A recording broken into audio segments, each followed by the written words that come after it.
একটি জাহাজ তার গন্তব্যের দিকে যাচ্ছিল। হঠাৎ মাঝ সমুদ্রে এক ভয়ঙ্কর ঝড় ওঠে। ঝড়ের কবলে পড়ে জাহাজটা মাঝ সমুদ্রে ডুবে যায়। জাহাজে থাকা একটি ছেলে লাইফবোটে উঠে পড়ে। ভেবে দেখুন, সমুদ্রের মাঝখানে আপনি একা, আর আপনার সঙ্গী একটি বাঘ। এটিই সেই গল্প যেখানে জীবন আর মৃত্যু পাশাপাশি বসে থাকে এক নৌকায়। এই ভয়ঙ্কর পরিস্থিতিতে এটা একটা বেঁচে থাকার লড়াই। আজকের এই সিনেমার নাম লাইফ অফ পাই। সিনেমার শুরুতে আমরা একজন ব্যক্তিকে দেখতে পাই যার নাম পাই পাটেল। পাই বর্তমানে কানাডায় বসবাস করে। একদিন পাইয়ের সঙ্গে দেখা করতে একজন লেখক আসে। আসলে এই লেখকটাকে পাইয়ের মামা পাঠিয়েছে, কারণ পাইয়ের কাছে এমন এক গল্প আছে যা লেখকের কাজে আসতে পারে। আর এই গল্পটা ছিল পাইয়ের জীবনে ঘটে যাওয়া একটি সত্যিকারের ঘটনা। পাই এবার গল্পটা বলতে শুরু করে।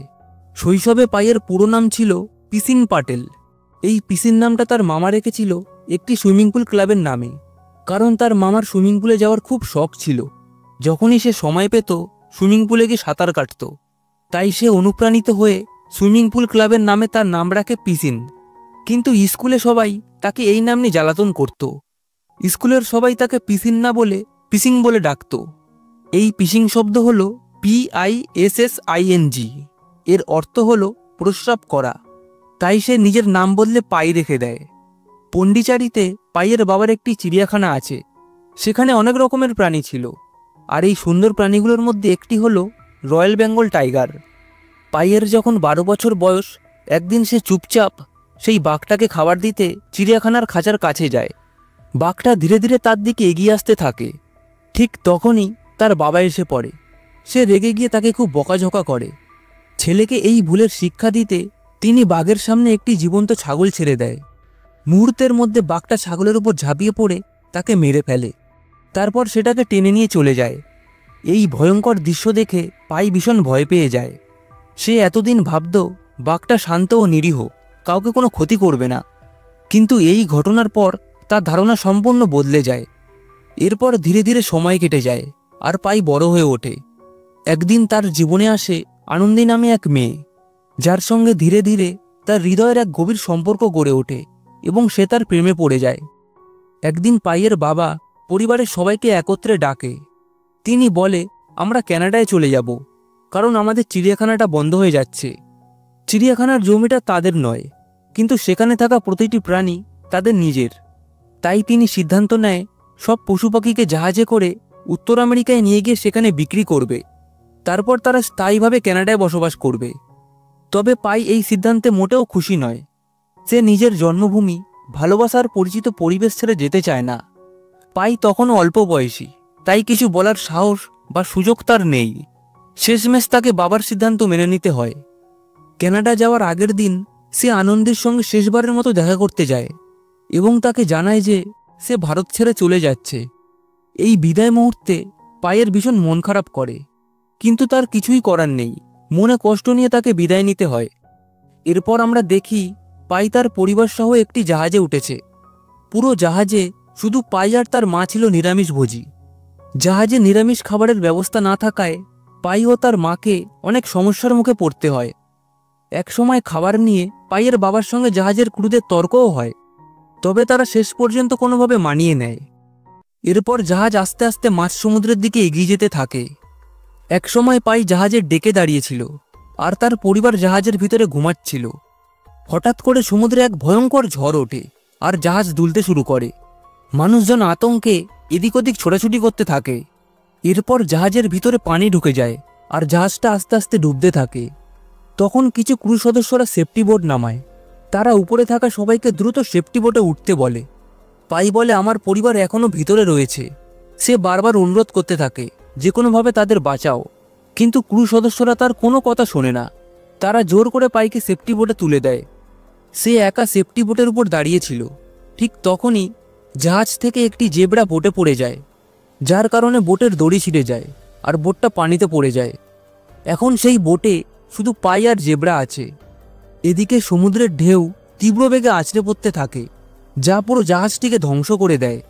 পাইয়ের বোটটাও বারবার উঁচু ঢেউয়ে উল্টে যেতে থাকে, কিন্তু অনেক কষ্টে সে নিজের বোটটাকে সামলে রাখে। এরপর পাই দেখতে পায় সমুদ্রের মাঝে কেউ একজন ভেসে আসছে। প্রথমে তার মনে হয় সে কোনো মানুষ, তাই সে তাকে বাঁচানোর জন্য একটি লাইফ টিউব ছুঁড়ে দেয়, যার সাহায্যে সে বোটের কাছে আসতে পারে। বোটে উঠতে পারার জন্য পাই তাকে কাছে টানতে থাকে। ঠিক যখন সে বোটের কাছাকাছি আসে, পাই অবাক হয়ে দেখে ওটা কোনো মানুষ নয়, এটা সেই বাঘটা। বাঘটাকে দেখে সে ভয়ে সমুদ্রে ঝাঁপ দেয়। পাই দেখতে পায় জাহাজটা সম্পূর্ণভাবে সমুদ্রের নিচে ডুবে গেছে। সে সাঁতরে আবার বোটের কাছে ফিরে আসে।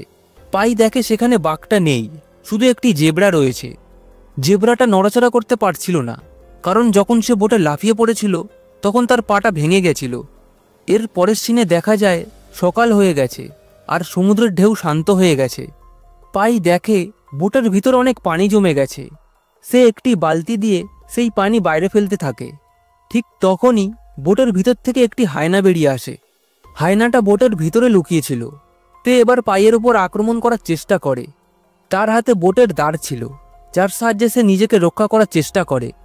ঠিক তখনই পাই দেখে সমুদ্রের মাঝে একটি শিম্পাঞ্জি কলার স্তূপে ভেসে ভেসে আসছে। পাই তাকে কোনোভাবে বোটে তোলে। এখন ওরা বোটে 4 জন হয়ে যায়, পাই, হায়না, জেব্রা ও শিম্পাঞ্জি। পাই ও শিম্পাঞ্জির জন্য কিছু খাবার ছিল, কিন্তু হায়নার জন্য কিছুই ছিল না, কারণ হায়না শুধু মাংস খায়। ধীরে ধীরে হায়নার প্রচণ্ড ক্ষুধা পেতে থাকে। রাতে সে হঠাৎ করেই বোটে থাকা জেব্রার উপর আক্রমণ করে এবং তাকে মেরে ফেলে। পাই ভয়ে বোটের উপরের দিকে উঠে যায় এবং একটি টিউব নিয়ে বোটের পিছনের অংশে ঝুলে থাকে। পরের দিন পাই বোটের উপরে রাখা কিছু জিনিসপত্র দিয়ে নিজের জন্য একটি ভেলা বানায়, যাতে সে হায়নার আক্রমণ থেকে বাঁচতে পারে। হায়নাটা আগেই জেব্রাকে মেরে ফেলেছে আর এবার সে শিম্পাঞ্জির উপর আক্রমণ করে। শিম্পাঞ্জি হায়নাটাকে এক থাবা মেরে নিচে ফেলে দেয়। এটা দেখে পাই খুব খুশি হয়, কিন্তু হায়নাটা আবার শিম্পাঞ্জির উপর আক্রমণ করে এবং শেষ পর্যন্ত তাকে মেরে ফেলে। এটা দেখে পাই প্রচণ্ড রেগে যায়। সে একটি ছুরি বার করে হায়নার দিকে তাকিয়ে চিৎকার করে বলে, এসো। ঠিক তখনই হঠাৎ বোটের ভিতর থেকে সেই বাঘটা বেরিয়ে আসে। এরপর বাঘটা হায়নাটিকে মেরে ফেলে। আসলে বাঘটা তখন ডুবে যায়নি, সে বোটের ভিতরে ঘুমাচ্ছিল। বাঘটা এবার পাইয়ের উপর আক্রমণ করে। পাই তাড়াতাড়ি পানিতে লাফ দেয়, তারপর সে ভেলায় উঠে যায়। এরপর এক সময় পাইয়ের খুব ক্ষুধা পায়। সে আস্তে আস্তে বোটে উঠে বোটে রাখা খাবারগুলো নেওয়ার চেষ্টা করে। ঠিক তখনই বাঘটা তার উপর আক্রমণ করে। পাই তাড়াতাড়ি আবার ভেলায় চলে আসে। পাই বোটের ভিতর থেকে একটা ম্যাপের বই পেয়েছিল। সমুদ্রে আটকে পড়লে কিভাবে বাঁচতে হয় তা বিস্তারিতভাবে এখানে লেখা আছে। এরপর সে বইতে লেখা প্রতিটি নির্দেশ মেনে চলতে শুরু করে। পাই জানতো সমুদ্রের এই যাত্রা অনেক দীর্ঘ হতে চলেছে। সে এটাও বুঝতে পারে এই ভেলায় সে বেশি দিন টিকে থাকতে পারবে না। তাই সে বাঘটাকে প্রশিক্ষণ দেওয়ার কথা ভাবে, যাতে তাকে নিজের নিয়ন্ত্রণে রাখা যায়। কিন্তু পাই এতে সফল হতে পারে না। পাইয়ের এখন সবচেয়ে বড় সমস্যা হলো তার কাছে খাওয়ার জন্য কিছুই নেই। বোটের উপরে থাকা জেব্রা ও হায়নাকে বাঘটা আগেই খেয়ে ফেলেছে, কিন্তু এখন বাঘটার কাছে পান করার জন্য পানিও নেই। এই অবস্থায় পাই বাঘটাকে সাহায্য করার কথা ভাবে। সে বাঘটাকে জলপান করায়। পাই এবার মাছ ধরার চেষ্টা করে।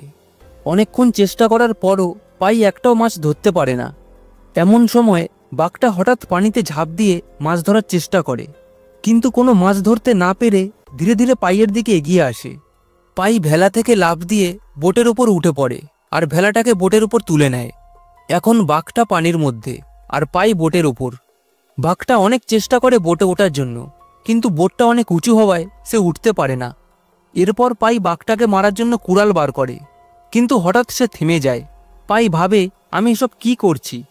পাই আবার তার ভেলাটা পানিতে নামিয়ে দেয় আর একটি কাঠের ফালি নিচে ঝুলিয়ে দেয়, যার সাহায্যে বাঘটা বোটে উঠতে পারে। পাই আবার তার ভেলায় চলে যায়। বাঘটা তখন প্রচণ্ড ক্ষুধার্ত ছিল। পাইয়ের কাছে বাঘটাকে খাওয়ানোর জন্য কিছুই ছিল না। অনেকক্ষণ চেষ্টা করার পর সে একটি মাছ ধরতে পারে। পাই ওই মাছটা বাঘটাকে খেতে দেয়।